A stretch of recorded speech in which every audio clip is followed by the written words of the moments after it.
Hi, this is Mrs. Hall, and I have a couple of friends that I would like to introduce you to today. I have my reading buddies. I have my friend Nova here, who is our cockatiel, and I have my dogs, and I have my two guinea pigs, Hazel and Daphne. Now, Hazel and Daphne are a little bigger than a hamster, than Humphrey, but they probably do a lot of the same things that Humphrey does while I'm at school with you. I wonder what kind of adventures they have at my house. I know one of the things that they really love is cilantro. That is their favorite snack. They eat it all the time, and if you heard them squeaking, that's them telling me that they really, really want their cilantro. So while I read to you today, they're going to hang out and eat some cilantro. I also have a couple more friends. I have my friend Paisley here, who loves to sit and read with me, and she's our dachshund. And I have my other friend Dapper, and he is sound asleep next to me on the couch. So hopefully Nova will cooperate. She likes to listen to me read.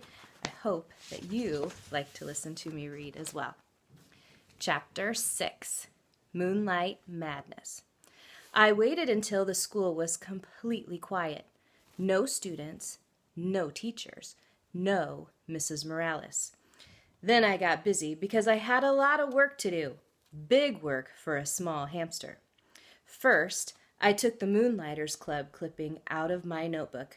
Holding it in my mouth, I opened the lock that doesn't lock and scurried across the table. Getting down off that table was still a problem. I grabbed hold of the leg and slid down, as I've done before. It makes me feel a little queasy in my tummy, but it would be worthwhile if I could get Aldo a girlfriend. I hurried over to the big machine, which was very, very high off the ground. It seemed impossible for me to get up there, but I had it all planned out in my mind. Crawl up the wastebasket. Oh, I didn't know it would sway like that. Leap over to the seat of Miss Brisbane's chair. Whoa, slippery. Crawl up the rungs to the chalkboard tray behind it, along the chalkboard tray to the bookcase, and then the hardest part, the dive from the bookcase to the overhead projector cart. If you ever try it yourself, don't look down. I was practically home free, but I still had to get up to that lit part. Still holding the newspaper clipping in my mouth, I grabbed onto a big screw sticking out of the side and pulled myself up. Then I reached up as high as I could and just barely managed to touch the top. Good thing I've got big muscles because I was able to pull myself up. I was there. It was like climbing Mount McKinley, the tallest mountain peak in the United States. Asked Mrs. Brisbane. I quickly pushed the switch. I wished I had some sunglasses because I was suddenly surrounded by blinding light. It was like being inside a light bulb. I took the newspaper clipping out of my mouth and carefully laid it on the flat glass. And then I looked at the wall and no! Up on the screen was a picture of a car, and behind it there was jumbled up backwards writing. I realized I must have laid the clipping on the glass upside down. I quickly turned it over, and there it was, all the information about the Moonlighters Club right there on the wall, with the outline of the car behind it. Aldo would be coming soon, so I hurried back to the cage. It was faster getting back, because it was mostly downhill until the very end, when I had to swing my way up the cord to the blinds and back to the table. I was panting pretty hard by the time I closed the cage door behind me. I didn't even have time to catch my breath before Aldo swung the door open. "Whoa! Who left that on?" he exclaimed as he entered. "That thing could overheat." He hurried over to the overhead projector. "Look at the wall! Look at the wall!" I squeaked, but the words only sounded like hamster peeps. Aldo didn't waste a second. He flicked the machine off. All that work for nothing. Well, then the funny thing happened. Aldo turned the machine back on and looked at the wall. "What's this?" he muttered. Why did Miss Brisbane have this up here? Hey, nice car. He squinted up at the screen. Look, Humphrey, the Moonlighters Club, for people who work at night, like me. And me, I thought. I was still quite exhausted from all that effort. Aldo stared at the big ad on the wall for a while. Then he turned off the projector and went to work and never mentioned it again. Yes, I was annoyed. I had failed, but at least I had tried, which was more than I could say for one of my classmates. Yes, Saya Nasiri. With my own furry ears, I had heard her promise Miss Brisbane that she would raise her hand in class, but so far she'd been as silent as a statue. Her week was almost up. Even though I'd scolded her the day she fed me, she paid no more attention to me than she had to her teacher. You should really listen to your teacher, even Miss Brisbane. And you should always listen to your hamster.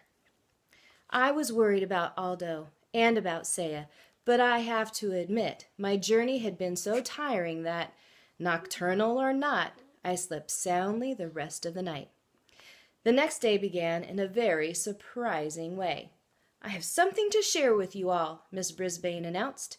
She held up a postcard with a picture of colorful parrots perched in lush green trees.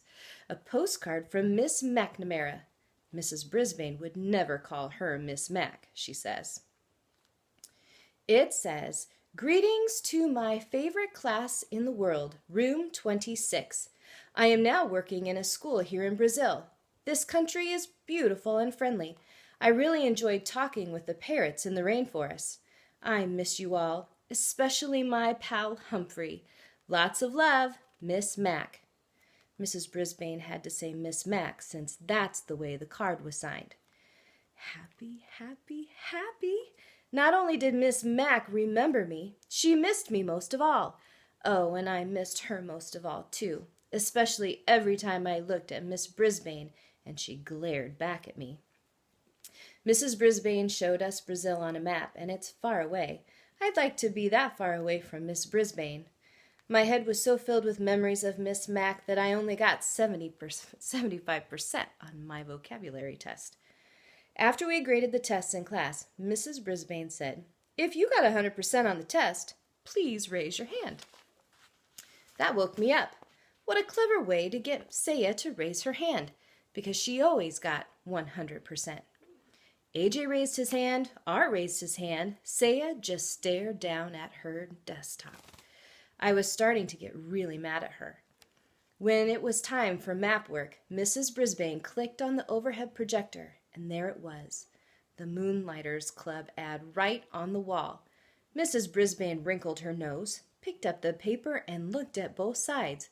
Then she held it up to the light, and I think maybe she noticed those little tiny holes my teeth had made when I carried it over there. Mrs. Brisbane looked over at my cage and wrinkled her nose again. Then she crumpled the paper and threw it in the wastebasket. She's smart, but she is also mean. She's not the only one. While she went on with her map work, Wait for the Bell Garth Tugwell started making some very rude noises. Mrs. Brisbane didn't turn around. When someone started giggling, she just said, "Stop giggling, Gail." So Garth's rude noises got louder and even ruder. And a lot of other kids giggled along with Gail. Suddenly the teacher spun around to face them. "Very well. The whole class will stay in during recess for extra vocabulary words," she announced. Everybody groaned. "It's Garth's fault," said Heidi. "Raise your hand," Mrs. Brisbane snapped back. "You will all stay in for recess, unless the person making those noises wants to step forward and admit it." Nobody said a word, but everybody glared at Garth, including me. "Okay, I did it," he said. "Raise your hand," Heidi whispered loudly. "Very well, Garth. You, Heidi, and Gail will stay in during recess," the teacher said firmly. Heidi and Gail protested until the bell rang, but all three of them stayed in during recess. Instead of making them do extra vocabulary words, though, Mrs. Brisbane let them rest their heads on their desks. After she lectured them about their behavior, of course. All this commotion had made me a little hungry, and for some reason, I hadn't been fed yet, so I decided to squeak up for myself. Mrs. Brisbane turned and pointed at me angrily. "I don't need any trouble out of you either," she said. Heidi raised her hand.